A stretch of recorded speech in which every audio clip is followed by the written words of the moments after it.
लेकिन आपको लगता है कि आरएसएस अपना उद्देश्य पूरा नहीं कर पा रही, उसमें कहीं कमी रह जा रही है, इसीलिए एक दूसरे संगठन की जरूरत पड़ी? आप नूरजहान को सुनो, हम हमारे लता मंगेशकर को सुनेंगे, आशा को सुनेंगे। अच्छा, आपने एक बार कहा था कि अगर आपको कोई हाथ लगाएगा तो पूरी कौम को साफ कर दिया जाएगा। तो ये अयोध्या, काशी और मथुरा, बाकी कुछ नहीं चाहिए। मुसलमानों की एक और बात से तकलीफ हुई जब बाबरी मस्जिद गिरने के बाद आपने कहा कि इसे मैंने गिरवाया। मैं ना पैसा खाता हूँ ना अनाज खाता हूँ, मैं गालियाँ ज़्यादा खाता हूँ। So, Jai Hind, Jai Bharat. Dear friends, welcome to you Amrit Pais channel. Dear friends, we will watching in video late Bala Saheb from state of Maharashtra. He was more patriot person. Also his words are very strong for nationalism. दोस्तों, बाला साहब को सुनते हैं क्योंकि अब नहीं हैं, लेकिन जब भी देश प्रेम और नेशनलिज्म की बात आएगी, ये भारत के एक सच्चे देशभक्त शेर के रूप में याद किए जाएंगे। फिट कैसे रहते हैं? मैं ना पैसा खाता हूँ ना अनाज खाता हूँ, मैं गालियाँ ज़्यादा खाता हूँ, तो फिट रहता हूँ। लेकिन आपको लगता है कि आरएसएस अपना उद्देश्य पूरा नहीं कर पा रही, उसमें कहीं कमी रह जा रही है, इसीलिए एक दूसरे संगठन की जरूरत पड़ी? मेरे में और आरएसएस में एक ही फ़र्क है, जैसे कि शिवसेना और आरएसएस में, कि मैं हिंदुओं में मिलिटेंसी चाहता हूँ, आनी चाहिए। ये लाठी काठी की बात नहीं हो सकती। यानी कि देश के हित के बारे में मैं बोल रहा हूँ, कोई दंगा फसाद करने का सवाल नहीं है, मगर देश की कोई हिफाजत होनी चाहिए, तो मैं हमेशा आगे का देखता हूँ। तो आगे मुझे ऐसा लगता है कि एक कोई यादव युद्ध आने वाला है, आएगा ही आएगा, सिविल वॉर। नहीं, सिविल वार का नतीजा क्या होगा? It is something like an unrest. लोगों के मन में जो एक हवा जा रही है, दबी हुई है, वो विस्फोट से बाहर आएगी। अच्छा, आपने एक बार कहा था कि अगर आपको कोई हाथ लगाएगा तो पूरी कौम को साफ कर दिया जाएगा, इससे क्या मतलब था? मैंने कहा कि जाति जमाते की जो भी कौम हो, ये कहा कि मुसलमान हो उसके कौम हम खत्म करेंगे। मुसलमानों की भावनाओं को ठेस नहीं पहुंचेगी? भाई, ये देश किसका है ये पहले बताइए। मुसलमान को पाकिस्तान मिल गया है, हमें हमारा जो बाकी बात रही वो हिंदुस्तान है। यहाँ के कोई कानून होते हैं, और क्या हम नहीं चले उस कानून के रास्ते से? तो महाराष्ट्र में तो आपकी सरकार है, आप हम तो यूनिफॉर्म सिविल कोड लागू नहीं जरूर करेंगे। हम बकवास नहीं कर रहे हैं। बिल्कुल यूनिफॉर्म सिविल कोड लागू करेंगे आप महाराष्ट्र में? बिल्कुल। It is in the interest of the nation. हम क्या बुरी कर रहे हैं? कोई सरकार तो कोई उखाड़ नहीं दे रहा है, तो anything that interest, it is in the interest of the nation, हम तो करेंगे। कैसे रोकेंगे? कौन रोकेगा? आपने कहा था बांग्लादेशी मुसलमानों के यहाँ से हटाएंगे। जहां जहां मिलेंगे वहां से हटाएंगे, पाकिस्तान के हो या बांग्लादेश के हो। आप उनको बंबई या महाराष्ट्र से निकालेंगे या देश से निकालने की बात करते हैं? देश को कैसे निकाले? हमारे यहाँ से हम निकालेंगे, उसको छोड़ देंगे उनके बॉर्डर तक, और यहाँ राजस्थान के बॉर्डर्स थे, चाहे तो पाकिस्तान में जाओ, मगर यहाँ नहीं, क्योंकि वो इस्लाम का ये देश है। जाओ वहाँ जाके नमाज पढ़ो आराम से। नहीं, आम मुसलमान आपसे डरा रहता है, उसको लगता है कि आम आप उसके मुसलमान खिलाफ की हैं। मैं बात नहीं कर रहा हूँ, मैं उसी मुसलमान की बात कर रहा हूँ जो प्रो पाकिस्तान है। तो उनको पाकिस्तान मिल गया, हमें हिंदुस्तान में मिला, चलो चुपचाप बैठो, आराम से रहो। आप नूरजहान को सुनो, हम हमारे लता मंगेशकर को सुनेंगे, आशा को सुनेंगे, और क्या चाहिए आपको? मन में उनकी जो एक दुश्मनी है वो हम कभी बर्दाश्त नहीं करेंगे। लेकिन अगर वो लता मंगेशकर को सुने और आप गुलाम अली को सुने तो इसमें क्या फर्क है, क्या परेशानी है? इससे पहले तो हम सभी का मान रखना चाहते थे, यानी कि इमरान, कोई मियांदाद हो और कोई हो, बड़े अच्छे खिलाड़ी है वो। ये खिलाड़ी है तो भी जब वो कोई मज़हब की बात करते हैं, यानी कि कहो वो कहते कि ये हम जब भी हिंदुस्तान के खिलाफ क्रिकेट खेलते हैं तो जिहाद पुकारते हैं हम, तो जब भी जिहाद की बात करते हैं तो हम क्या करें? तो मैं कहता हूँ कि ये स्पोर्ट्स नहीं है, मैं कभी नहीं मानूंगा।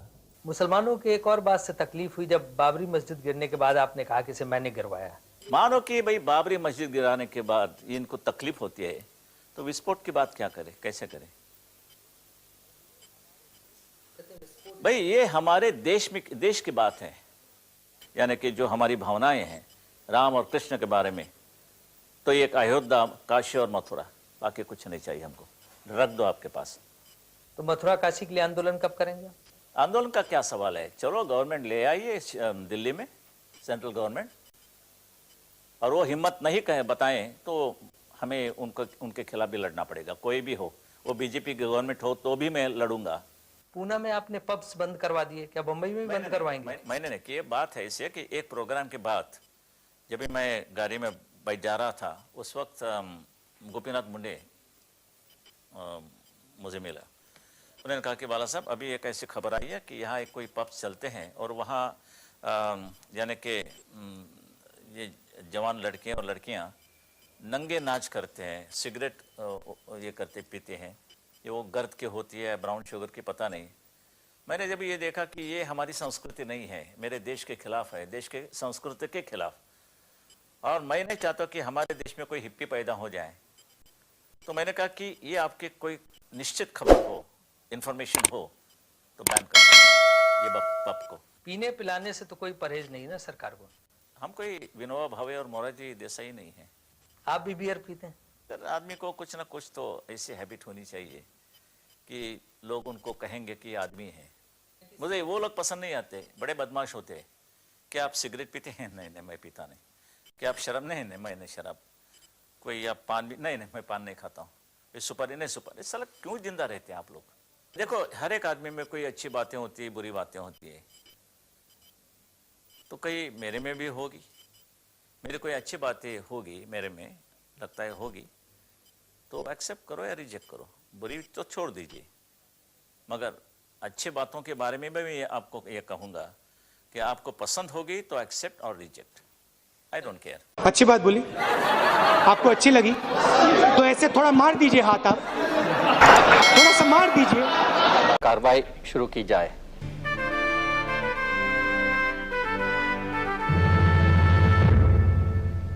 मुंबई आपके नाम से कांपती है, आप इस बात को मानते हैं?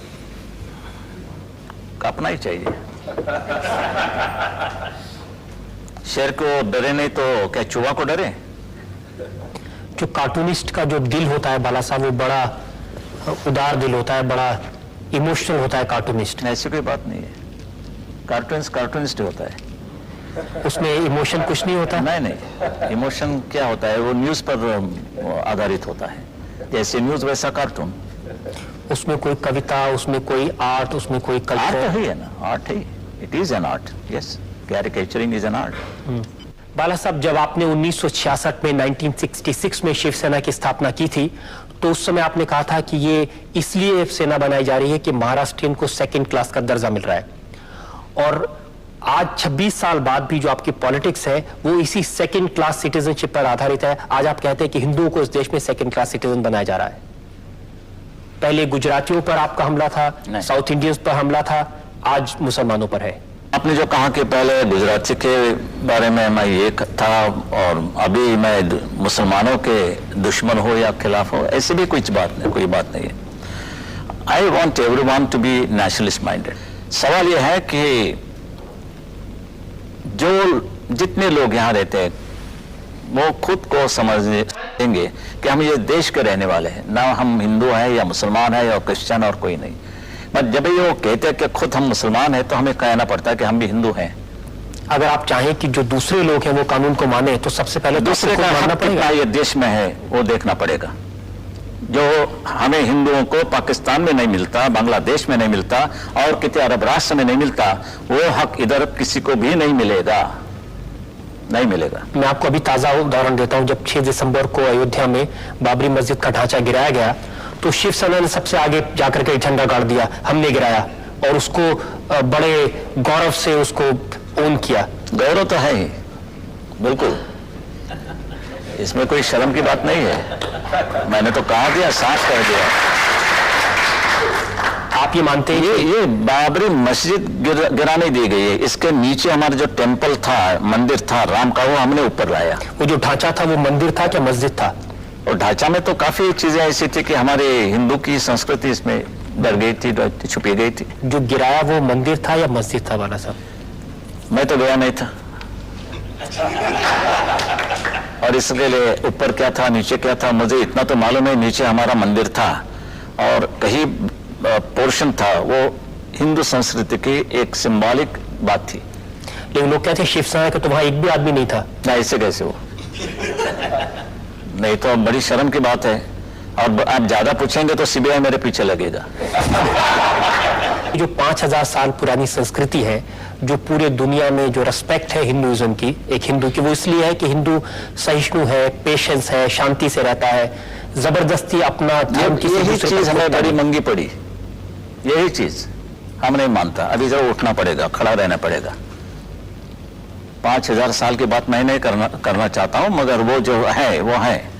मैं प्राइम मिनिस्टर बनता तो इस सवाल भी नहीं उठता। बाला साहब, आप समझते हैं कि हथियार का जवाब हथियार से देंगे तो उससे समस्याओं का हल हो जाएगा? हाँ, क्योंकि शिवाजी महाराज अफजल खान को मिलने के लिए पंचा पहन के हाथ में डंडा लेके बकरी ले जाता था तो उसका अफजल खान होता। मगर उन्होंने पहचाना कि मेरा दुश्मन कैसा है, तभी उन्होंने पूरा बंदोबस्त करके उस सामने गया, इसलिए बच गए। और कहीं हमें कोई ऐसा सुख शांति से हम नहीं सो सकते, ना रह सकते, तभी क्या करो। कोशिश तो यही होनी चाहिए कि सब लोग साथ मिलकर के लड़ें। कोशिश तो करते रहते हैं, कोशिश हमारे शंकरराव जी भी कर रहे हैं। शांतता कैसे रहेगी, सुव्यवस्था कैसे रहेगी, फिर भी बम फटते हैं, क्या करें। और जब बम फटते हैं उसके बाद में जो राइट होते हैं उसमें शिवसेना का हाथ रहता है? हाथ में पांव रहता है। कम्युनल पैशन को बढ़ाना, कम्युनल पैशन जिसमें लोगों की जान जाए, खून बहे, आखिर हिंदू मरे, मुसलमान मरे, खून तो इंसान का बहता है।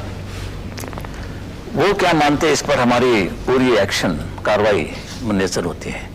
तो आप रिएक्शनरी हम हैं। क्या मार खाते रहेंगे? बम फटने के बाद हम क्या हाथ जोड़ेंगे, भाई क्या आवाज था, ये करें हम? ये हिपोक्रेसी मुझे पसंद नहीं है, बिल्कुल नहीं है। मैं मानता हूं कि मुझे दुख भी होता है, कभी कांटा भी चुभता है, तो क्या करे, गुलाब को तो पकड़ना ही होता है। पार्टीज हैं, उनमें अध्यक्ष बदलते हैं, उनमें सेक्रेटरीज बदलते हैं। ये पार्टी ऐसी है जिसमें 1966 में जब बनी थी आप प्रमुख थे, और आज 26 साल से आप अकेले प्रमुख बने हुए हैं। इसलिए अभी तो किसी और को प्रमुख बनने का मौका नहीं मिला। नहीं, वो I don't have that Richard democracy in my party. वो हम ही रहेंगे जब तक मैं हूं। और ये चुनाव बिनाव वगैरह मुझे पसंद नहीं है, चुनावी बातें तो मैं न मानता नहीं। और because I am there the party has survived. तो सबसे पहले उसकी भी कांग्रेस बनती। आप लोकतंत्र में विश्वास नहीं रखते? नहीं, लोकतंत्र क्या होता है? गुटबाजी एंड ये सब चलते, only groupism, and that is लोकतंत्र कहते हैं। तो वीडियो अच्छी लगी हो तो सब्सक्राइब और शेयर ज़रूर करिएगा, क्योंकि आपके सपोर्ट्स की हमें ज़रूरत है। फिर मिलते हैं किसी ऐसी अच्छी बात वीडियो बोली। में। जय हिंद, जय आपको भारत। अच्छी लगी तो ऐसे थोड़ा मार दीजिए हाथ, आप थोड़ा सा मार दीजिए, एक बार मार दीजिए।